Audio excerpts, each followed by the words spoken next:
Good evening, Sir Dustin Celestino. Good evening, Sir Dustin. Okay. Tapos yung dalawa, no, sa cast, no, ng napanood yung pelikula. First, no, si Miss Frances Mackil Ignacio.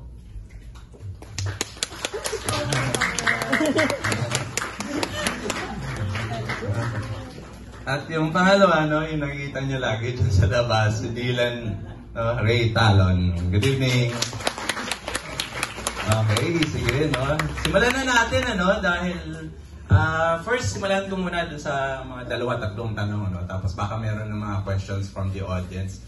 So siguro dun muna sa ating director, writer, no. Congratulations nga pala sa Anduyan na Magiting for winning the Special Jury Prize, no, sa nakaraang Cinemalaya Philippine Independent Film Festival at special award, no, for the best acting ensemble. Yan, maraming congrats, no. So first of all, no, Sir Dustin, gaya ng usual first question, no. So what led you to come up, no, with a concept for Anduyan na Magiting? Kasi nagturo ako sa college level, no. Tapos syempre may darating na mga tanong mula sa estudyante kung bakit may rebelde, ganyan, kung tama ba yung ginagawa nila, kung mali ba, kung ako mismo ano yung gagawin ko. So dun pa lang na-realize ko na hindi madaling sagutin ng diretso, na kailangan ipakita natin yung konteksto ng pinanggagalingan ng mga individual. Kasi may mga sagot na may mga konteksto na tama na maging rebelde. Diba? Lalo na kapag yun na lang yung choice mo kung nasaan ka.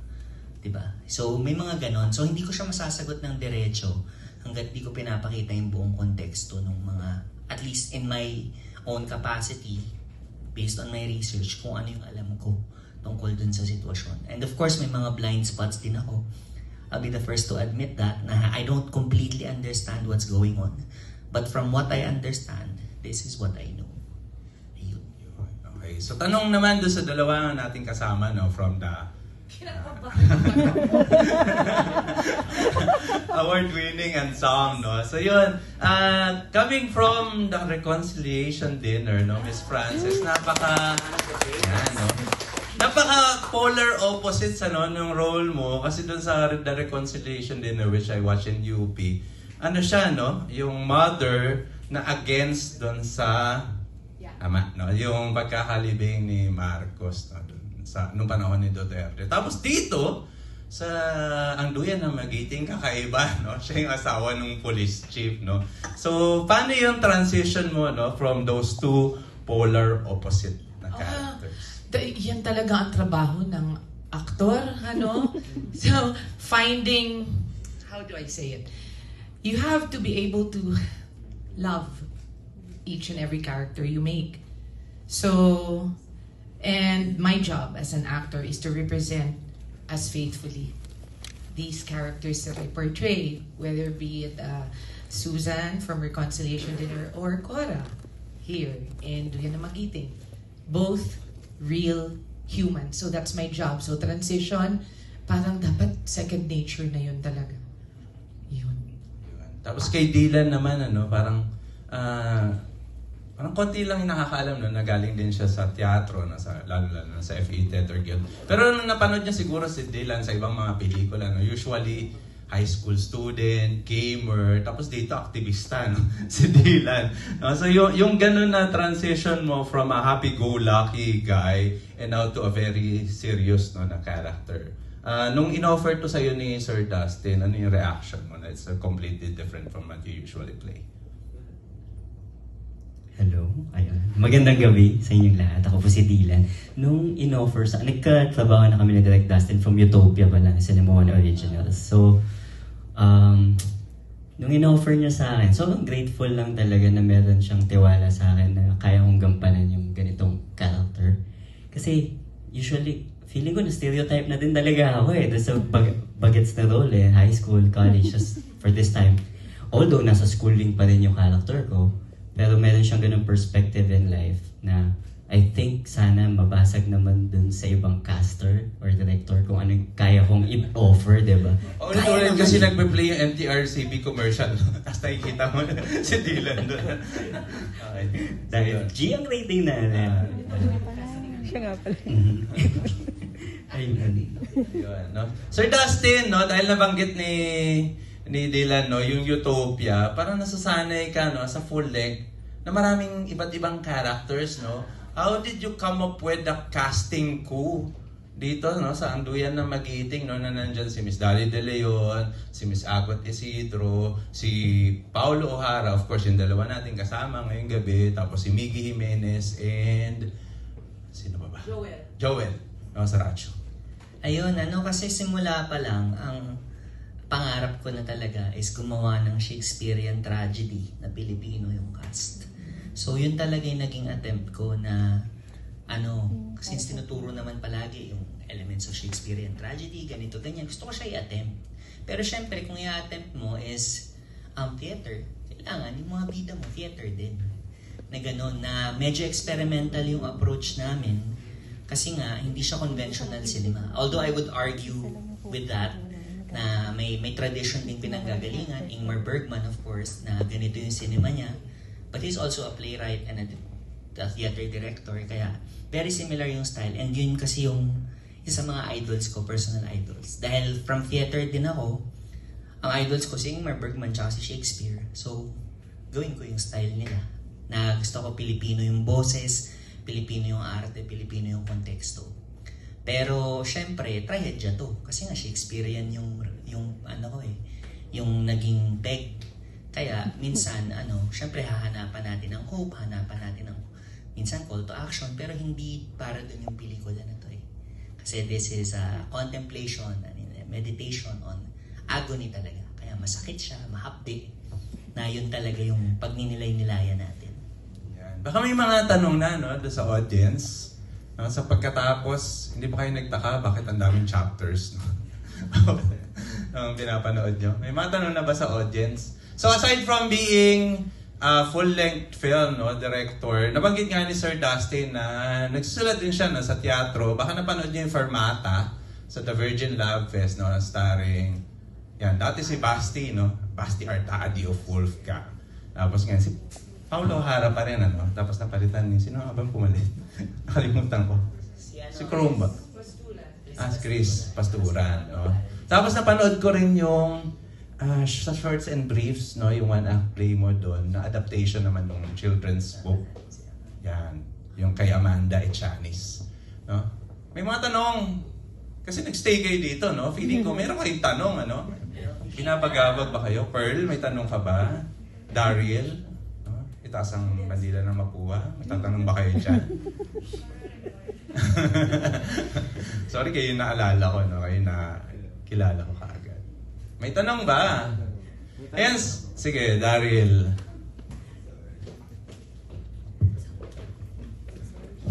Hello po sa lahat. Magandang gabi po. Daryl po at Pearl. Students filmmakers po kami from Mapua. Una po, congrats po sa lahat sa Cinema Line. Ang tanong ko po is, tama po ba sa chapter 10? Ano lang po, para lang po sa mga next prod po na balak po namin i-produce. Tanong ko lang po kung saan po yung tunnel. Okay, ganito. Yung tunnel, saan na siya? Sa Canyon Woods. May dalawang section yun. Yung tunnel na yun, nasa pagitan nun. Pero bawal mag-shoot dun. So medyo nininja namin ng konti. So yun. Pero doon kasi kami nakabook ng mga hotels. Tapos yung clubhouse nila, yung kadamihan ng locations namin, yung school, yung police station, ano lang yun, yung clubhouse yun na ginawa naming studio para makatipid. Kasi syempre 5 araw lang kami nag-shoot. So may mga araw na 2 yung location namin dahil wala kami masyadong funding. Kaya ginawa namin studio yung Canyon Woods. Soundstage. Parang ganun. Ayun. Thank you po. May tunnel na ganun, mas maikli sa Binangonan.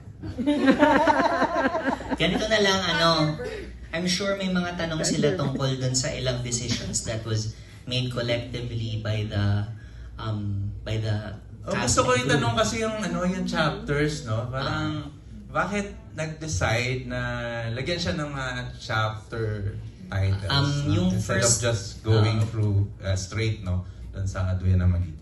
Kasi that's very specific to the point of view eh. Like to represent the point of view, that person has to be the protagonist of that section. Kasi kung may pinili akong protagonist, it might be misconstrued na yun yung point of view ng writer and director, yung point of view ng pelikula. The reason why we needed to segment these, to spread these over multiple chapters, is to show that we're not inclined to any of these positions. Our goal is to show these positions, not to side with any of them. Which leads to my next point. Na a question that's often asked is why we sympathized with the policeman. And that's a very, very important question to ask right now. Pero the answer to that is very simple. Kasi ang pag-portray as halimaw is also a weapon that can be used against us. Diba yung addict? The way that they segregated the community, our community, is by teaching us this dehumanization. Ang adik hindi tao. Yon, kaya madaling patayin ng pulis. Kapag ginawa rin natin yon, how different are we to them? Diba? Parang asan yung moral ascendancy natin? Kung yung pag-dehumanize sa tao, gagawin din namin. So as much as we do not side with the police, as much as we do not like what they do, we do acknowledge their humanity. Tao yan. Kasi pag tinanong mo police, ba't ka nagpulis? Wala naman diyang nasasagot na kasi gusto ko gumawa ng masasamang bagay. Diba? So we cannot assume that that's their intent. We have to look for something deeper. Why does the policeman shoot an innocent person? It's not because they're monsters. It's because they were taught something. They were told something. Or there is something in their culture that compels them to do that. Yun yung hanapin natin. Huwag tayong mag-settle sa pulis o terorista. Parang pinadali natin masyado. That's lazy thinking. They do things that a terrorist would, but that's not the point. The real question is why. What is it in their culture that compels them to do that? Let's not stop at pulis o terorista. May mas malalim na sagot. Yun yung hanapin natin. Okay, sige. Salamat, sige, kung wala pang tanong, I would like to ask a question to Miss Frances. Kasi yung naalala ko, na eksena, yung tumatak talaga sa akin dito, yung eksena doon sa kwarto, na kinikwento nung police, sa asawa niya, through a flashback, nakasama nila doon, sa eksena, yung past, yung, ano ba yan, yung satisfaction na nakukuha, nung asawa, habang kinikwentuhan siya ng police, and I believe, parang medyo napaka-challenging, ng role, na maaaring hindi ito yung pinaniniwalaan niyo, Miss Frances, coming from the reconciliation dinner na play. Pero yun, paano yung approach niyo dito ni Paolo, given na, in a way, parang sexualize yung eksena, pero they're talking about yung pagpapahirap, yung ang tawag na nga dyan, yung torture dun sa dalawang estudyanteng aktivista. Okay. Totoo. Grabe, buong gabi. Ready kayo? Hindi. Totoo. When Dustin gave me the script, the first thing I asked him was, nagsisex ba sila dito? Sa eksena, it's not written naman eh. Kasi talaga ba? Diba? Parang kasi ako kinabahan. That's the initial feeling that I got. Now, why is it coming out like that? And then, of course, we can't be, like he said, you can't be lazy and take things at face value. You have to go deeper into the psyche of these characters. So, when you say, maaring hindi itong pinaniniwalaan mo, di ba, base dun sa role ko sa reconciliation dinner, you're still putting labels na because this is the role. Ako, I had to strip down Cora to the simplest form of a human being. A mother, a wife. A mother who lost her son. A mother who could not feel anymore anything because of the grief she could not deal with. The irony that her husband was chief of police and yet they lost the son that way. Diba? Terrorist, bombing. But all the signals. So you can't really, that's how I prepared for this role. Na you have to be able to show the different layers. Each human being is so complex. Diba? So, sa lahat ng napanood dito, I think Cora is one of the most difficult characters to sympathize with. And I'm sure she hasn't gotten a lot of love. In fact, during the Cinemalaya week, I was telling Dustin, ang hirap kasi wala ako dyan. Because we were doing reconciliation dinner in PETA. Buti na lang yun yung dahilan, di ba? But I really felt bad because Cora did not have a voice, to speak for her. It's easy to sympathize with the social worker who does her job, who's so dead tired, with the other mother. But can you see the parallelism between Cora and Helen? What does Helen do in the end also? Doesn't she also push the professor? Because it's all driven out of love and out of fear. The same way Cora is also driven out of fear. You should have finished the job because if not, they're gonna get us first. Sobrang complex, and this is what you think about when you watch this film, and even now, and I was thinking to myself, am I so involved in it? No? Because up to now, it's been a year, almost a year, since we've done it. And I still think about it, na parang this is our society now. Are we driven by fear? Are we driven by love? And both. The choice, we can't make big changes, no? But we can start with ourselves, the way we think, the way you decide to do each and every day, to be kind, to be more understanding, to be not so hot-headed, to not pull a gun if a bike cuts your car, little things like, what are we? Animals. And you see how I chose to take Cora, an animal, pero do you understand why she became that? And you asked me also how iisahin ko na to, ha? Para nakakaba kasi. Para ako may thesis defense. You asked me also how Pao and I prepared for this. Okay, it's lucky. The way this, because this was a play, you already know this was originally a palanca, winning play, turned into a screenplay. Now, the advantage of a play being rehearsed is that you, as individual actors, you see the progress of the world that you're going to do. Okay? In filming, it's a different story. Why? You're just there. So my day was really just in that box, that room, the hotel room. Right? And I needed to see Paolo's space outside of that hotel room for me to understand, to give another, layer for Cora to latch on.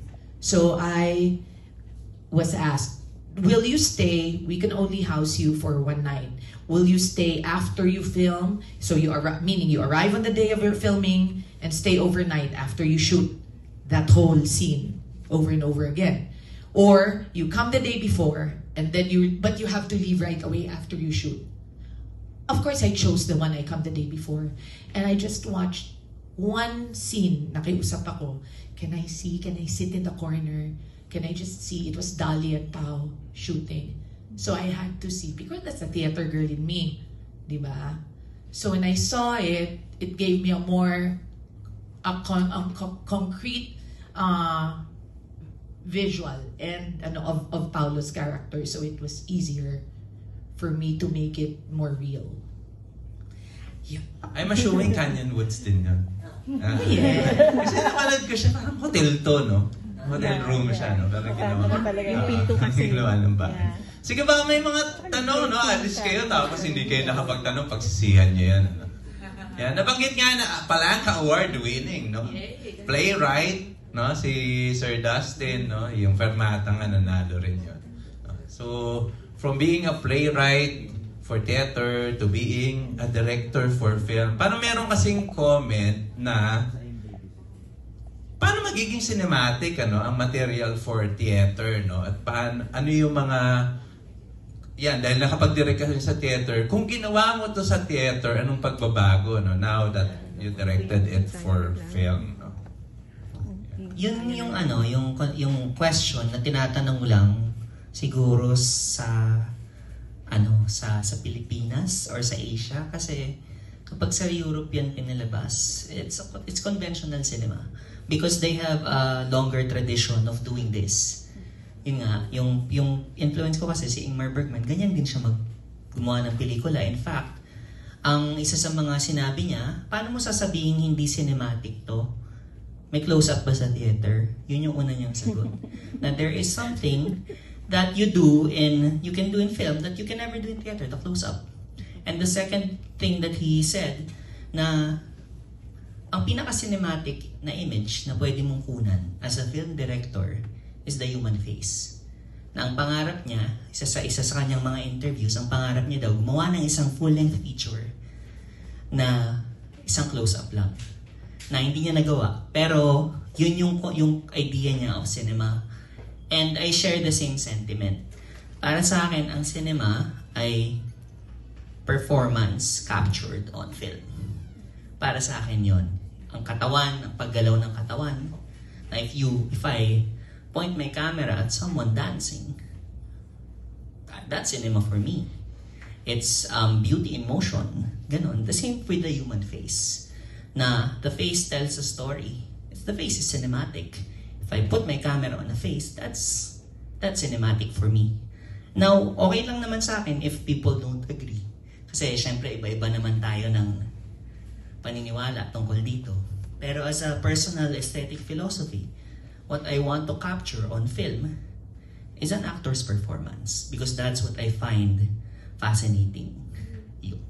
Okay, salamat, no, Sir Dustin. Tanong ko lang kay Dylan, tsaka kay Sir Dustin na rin, kasi parang may comment na bakit dun sa mayaman, no, na aktivista nag-focus kaysa dun sa character, no, ni Dylan, no? Parang may mga ganun, bakit hindi na lang dun sa dun sa mahirap, na aktivista, no? So siguro kay Dylan muna, no, nung nabasa mo yun, tapos ay hanggang ganito lang yung role ko. Hindi ako yung yung talagang main focus of the story, no. So paano yung pagtanggap na pagproseso ng pagtanggap doon sa role na yon.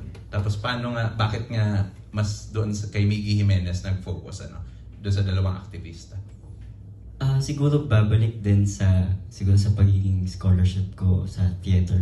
Nang turo sa amin agad sa FU Theater Guild is walang maliit o malaking character. Meron lang maliliit na artista katulad ko. So, I think, yung pagkabasa ko sa kanya, hindi ako nag-doubt na, dapat ako yung sentro. Hindi. I think it's a foil character na pinapakinang ko kung sino man yung most interesting character dun sa eksena namin. O, di ba? Na Meissner yun, most interesting. Hi, teacher. Ito pala si Miss Alex Lori. Yes. Ayun. Yun siya. So, yun talaga Kailangan mong supportahan yung co-actor mo at the same time sa supportahan kaya kung ano yung bibigay mo. Sir Dustin? Sa akin, una, pakiramdam ko, si Dylan yung bida nung section niya. Kasi kada section, iba naman yung star. Pangalawa, bakit hindi ganon kahaba yung, kumbaga, yung nabigay kong point of view? Kasi hindi ako mahirap Parang mahirap mag-assume na kaya kong intindihin completely kung saan sila nanggagaling. Kasi hindi ako dun galing. Hindi ako nagrebelde, hindi ako maabot dun Pero si Miggy, naintindihan ko. Because the conversation he had with his mother is a conversation I had with my mother. Tapos yung mother ko, she's abroad, na hanggang ngayon sumusupport siya. Siya yung nag-fund ng film actually. Nag-abono. So, Nepo Baby. Siya ang bayani, guys. Hindi to magagawa with laughter. Pero, it's a personal limit. Like, I wish I could provide a deeper perspective on the resistance, on the underground rebellion, but I'm not part of it. And I'm not going to pretend that I am or that I understand it. Ang alam ko lang, yung sinabi sa akin ng friends ko, na bakit ka pumunta dyan? Kasi ganito. Bakit nila ginagawa to? Kasi ganyan. And lahat yon, I believe, lumabas naman sa labi ni Dylan in a manner that the audience can respect. They may not agree with it, but because of how it was portrayed, they at least understand. Diba? So yun po yung simpleng sagot. Dahil... May matanong pa ba mula sa audience? Ayun, si Miss Alex. Tapos yung lady.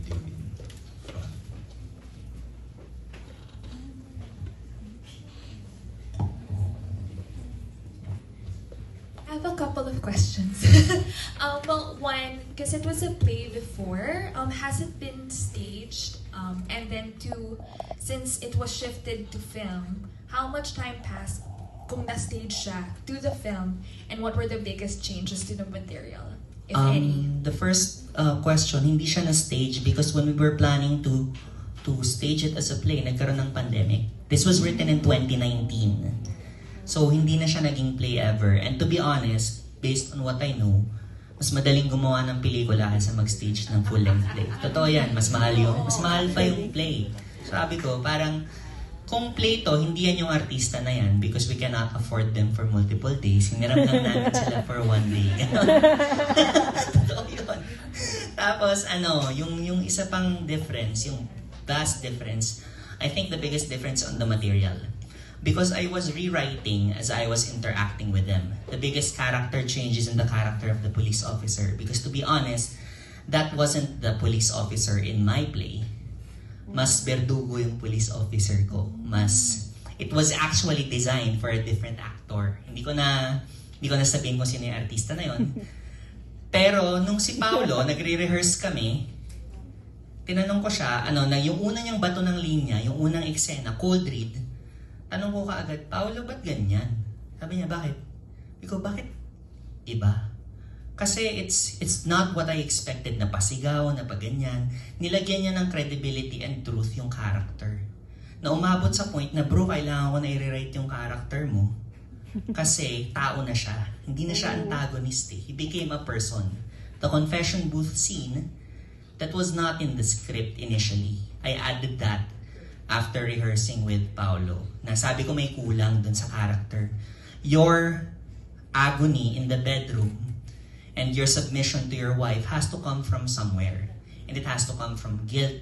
It has to come from regret. Saan ang galing yun? Because na kailangan natin ipakita yung guilt na dala mo to give justice to your performances in the other sections.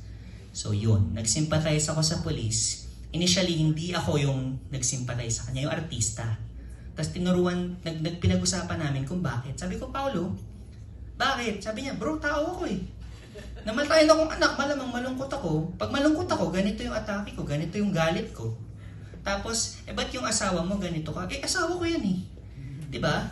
Parang namatayan na kami ng anak, mag-aaway pa kami. Hindi bro, ko. So, the decisions of the characters, I already mirrored, nirespeto ko yung mga sagot ni Pao sa akin nung pinag-uusapan namin kasi mas kilala niya na yung character kaysa sa akin. Kasi ako, ang tinatrabaho ko yung pelikula, siya yung character lang. You have to respect your artist na, mas madami na tong alam sa character na to at this point. So sinundan ko yung lead niya, we slowly shifted the character towards someone more humane. So yun, si Paolo yung sisihin nyo kung bakit kami nag-sympathize sa police. Nakalimutan ko nga palang banggitin, si Jojit Lorenzo, no? Kasi siya yung trigger dyan sa kwento, no? Kung wala yung proof, no? At nire-release tong trailer nyo, yung Instagram video ba? No? Nung teacher, no? Na nagwawala dun sa classroom. May question pa from the left side. Hello, okay. So, I just want to say that this film is actually one of the best written and best acted films, and I've been watching Cinemalaya for like 7 years. So thank you so kudos much. po talaga, super ganda. So we talk about different perspectives and how you try to sympathize with all of the characters. And I just want to ask yung personal perspective niyo po as the director of what is the value and your perspective on justice itself. Because we see it as a common theme from the attorney to the second to the last scene with the balance skills. Yeah. I'm going to connect that question to another question that's often asked. The question is, bakit hindi pumutok yung baril? did I put the decision of murder, kumbaga, on the hands of the audience? My answer is no. Kasi para sa akin, if we're asking who died, we're asking the wrong question. Because the question is not who. It's not between the police or the professor. The question is what. What died? What died because of this situation? We come from a professor, diba? Respected individual. Police chief, another respected individual. They may have different opinions, but then they end up in that situation. That's already a tragedy. And it's not just a tragedy for them. It's a tragedy for us. Diba? Kasi kapag yung matinong tao driven to that, where's the moral ascendancy? Diba? Wala na yun. Tapon na yung moral ascendancy natin. Tapon na yung kultura. Tapon na yung etika. Lahat tayo pare-parehong berdugo na pag umabot tayo dun. So my concept of justice is definitely not that. Hindi ko pa alam kung ano yun. Hinahanap ko pa rin. Pero alam ko, hindi pagpatay ang konsepto ko ng hustisya. And yun yung umpisa pa lang, kaya meron tayong quote sa simula. Ang pagpatay ay pagpapalalim ng dilim sa gabing wala nang natitirang bituin. Isa lang naman yung iniisip ko na I don't know what justice is yet, but I know what it is not. And it is not murder. So yun pa lang yung kaya kong sagutin. Yan, napakahusay na sagot. 4. Okay, sige, no? Before I ask the last question, may time pa ba? Ayan, baka may mga tanong pa, no? From our audience. Mayroon pang isa. 8 po. Tsaka, nagtaas ba ng kamay yung lalaki dun sa... Nagtaas ka ba ng kamay? Dun sa likod. So there's a question here. Tapos may nagtaas yata ng kamay. Hi po, good evening, and congratulations po sa film. I've seen it like thrice na po. So, thank you so much for your support. Yes, and share ko lang din po that I shared to my friends na parang sabi ko it felt like a play that was made into film. Yun pala, it is one. Ayun lang po. Share ko lang. And question ko po is, how do you think your characters po would answer the question, ano yung duty ng isang Filipino na para matawag siyang Filipino?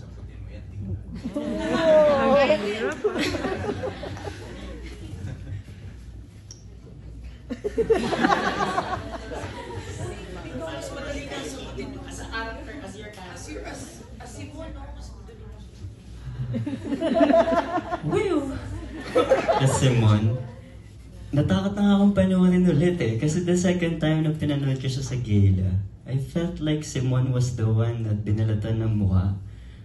Nagkaroon ako ng ganong perspective as an audience na fuck, siya, hindi si Jose. Then hindi ko na siya pinanood ulit muna for some time. Pero I think for Simon, bilang makabayan is talagang pagiging makatao din eh. Bago maging makabayan muna, maging makatao ka muna. And I think yung dating question sa akin, paano ako nakapunta dun sa acting na yan, anong pinagdaan ako sa buhay, ba't dumating ako sa pagkakaintindi ng ganong klaseng sitwasyon. Siguro nga dahil sa mga kwento din ng mga kaibigan.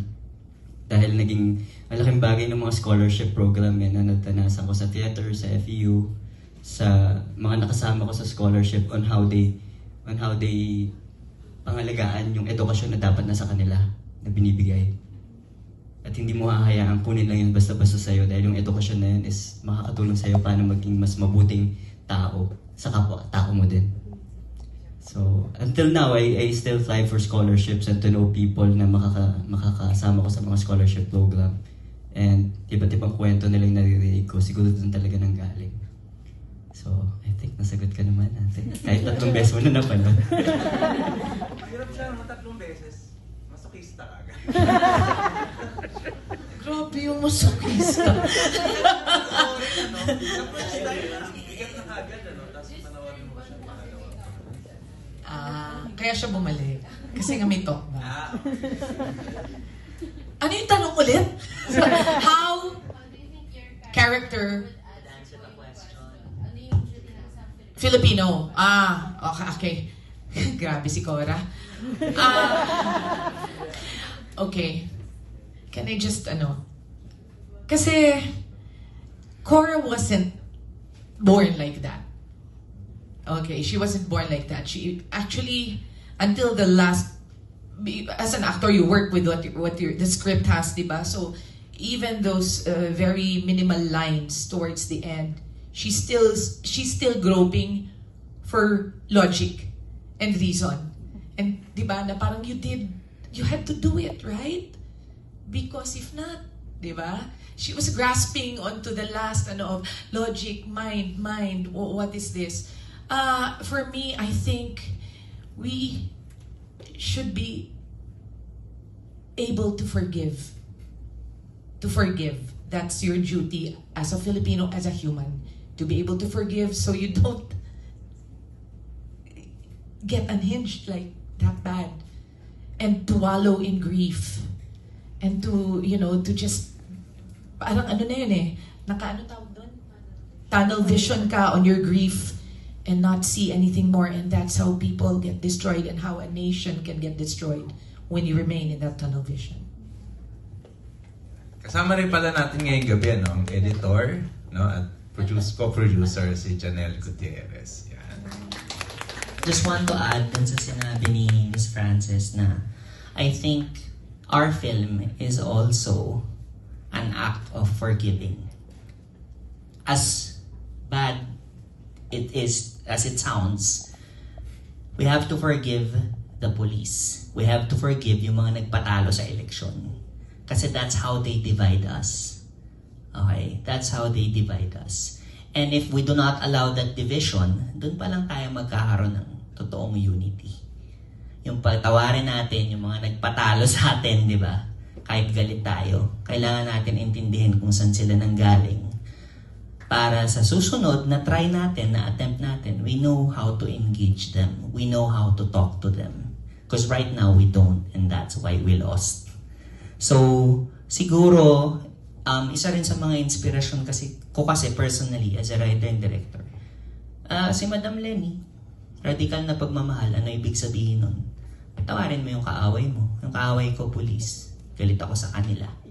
Kailangan ko silang i-attempt intindihin. So, yun. Kasi tinatanong rin sa akin talaga yun eh. Parang, bakit sa Utopia, yung previous film ko, yung Police Mo Verdugo, tapos dito, hindi na masyado. Kasi, nagbago yung pananaw ko rin. In-extend ko sa kaaway. And yun naman yung advice sa atin ng Pink Caravan, di ba? Like, mas mahirap tumanggap, mas mahirap makipag-usap sa kagalit natin.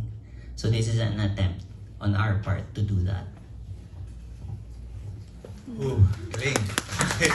Congratulations din pala sa team na Anduyan ng Magiting. Pwede na ba i-reveal yung inyong busan? Hindi pa. Okay, sige, may tanong pa dun sa... Hindi pala kailan. Ay, nadulas. Oops. Okay. Market. Okay. Jen? Itanong po ako. May tanong asa.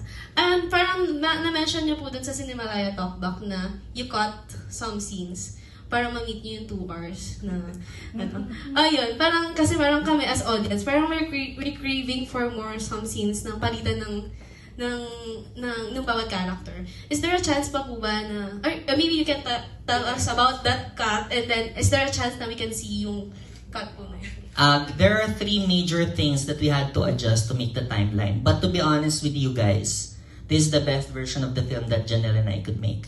Because we tried to incorporate those 3 things initially, and it wasn't as good. The first one was may isang section na dun sa scene ni Agot tsaka ni Jojit, may devices kaming ginawa kay Jojit na habang nagkukwento siya, napupunta siya sa location na yun.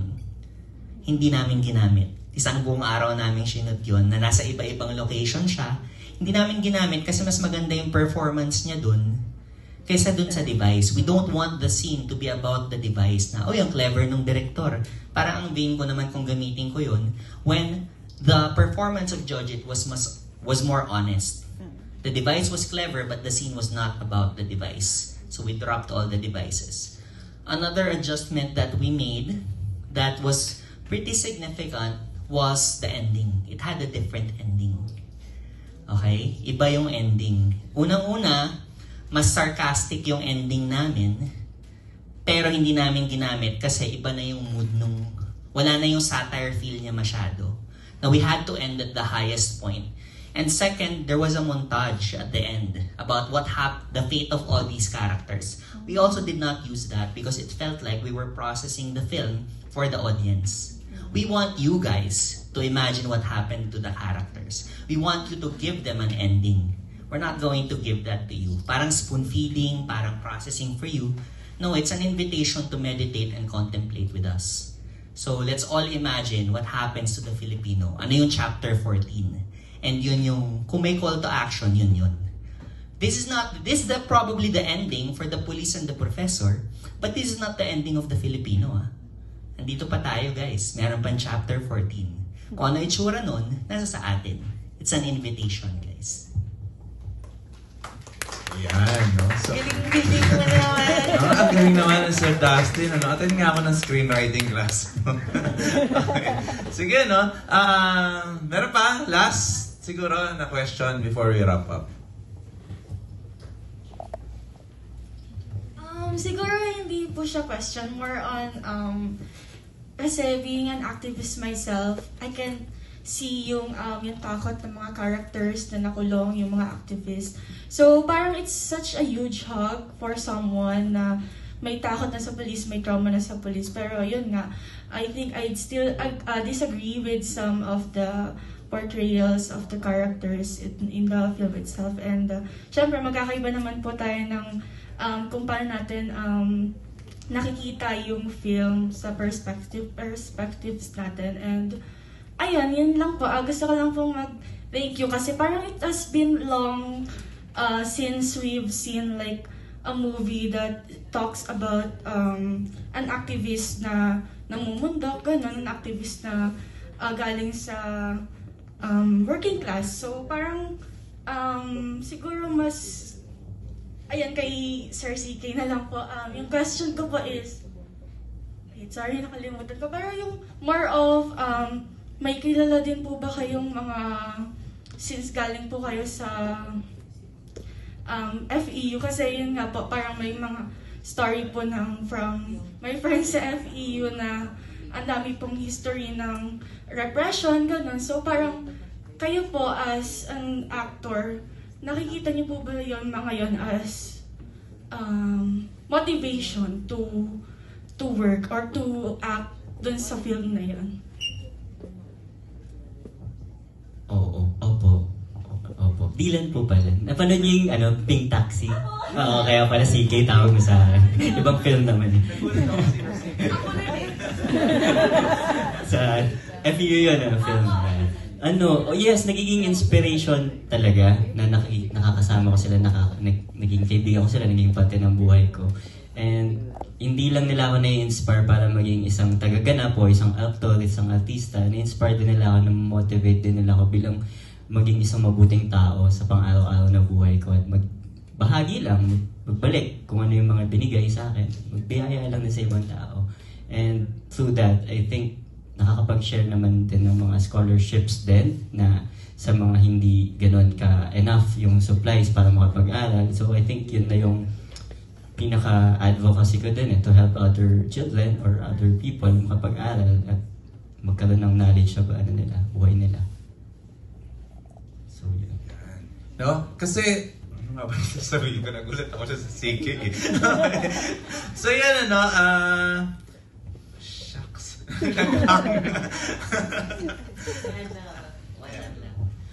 Thank you dun sa shinare mo na activist ka and may trauma ka sa police. I just wanna tell you that your feelings are valid. They're so valid. In fact, isa sa mga layunin ko talaga nung ginawa namin tong duyan is ipakita kung gaano kahirap maging aktivista. Okay? Hindi para mag-discourage, pero para mas lalo nating ma-appreciate yung mga sakripisyo ng mga aktivista natin na nagre-risk ng kalayaan, ng seguridad para sa kalayaan.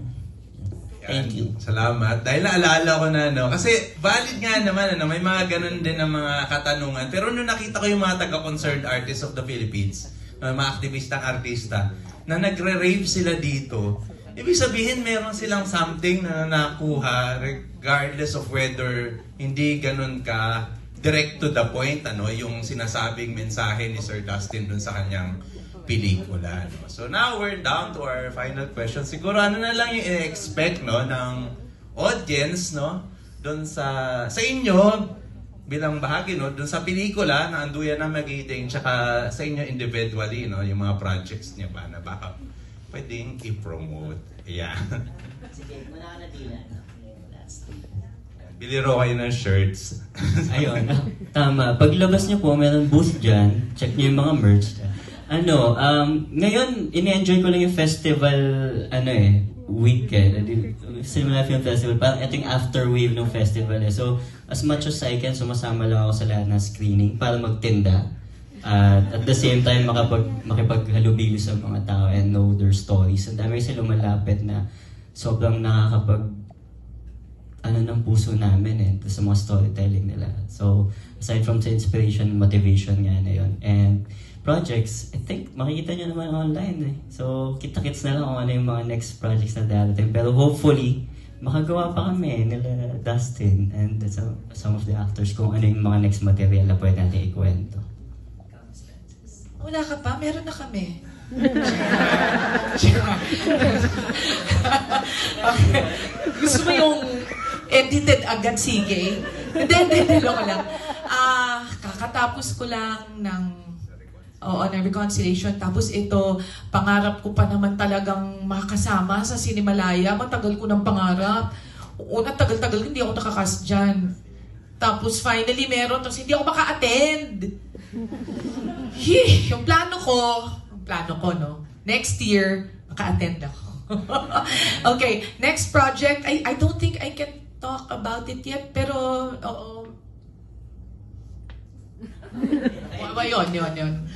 yun. So, hindi pa pwede, pero meron. Tsaka pahinga, tsaka linis bahay, luto, yun. Isa sa mga comments dun sa pelikula namin is parang pinapatay daw namin yung pag-asa. Parang may ganung dating. Pero ako, naniniwala ako na, although trahedya ito, although malungkot ito, naiintindihan ko kung bakit yung iba disappointed. Kasi marami sa atin are looking to cinema for a little bit of hope. Para ma-reassure tayo na we're on the right side of history.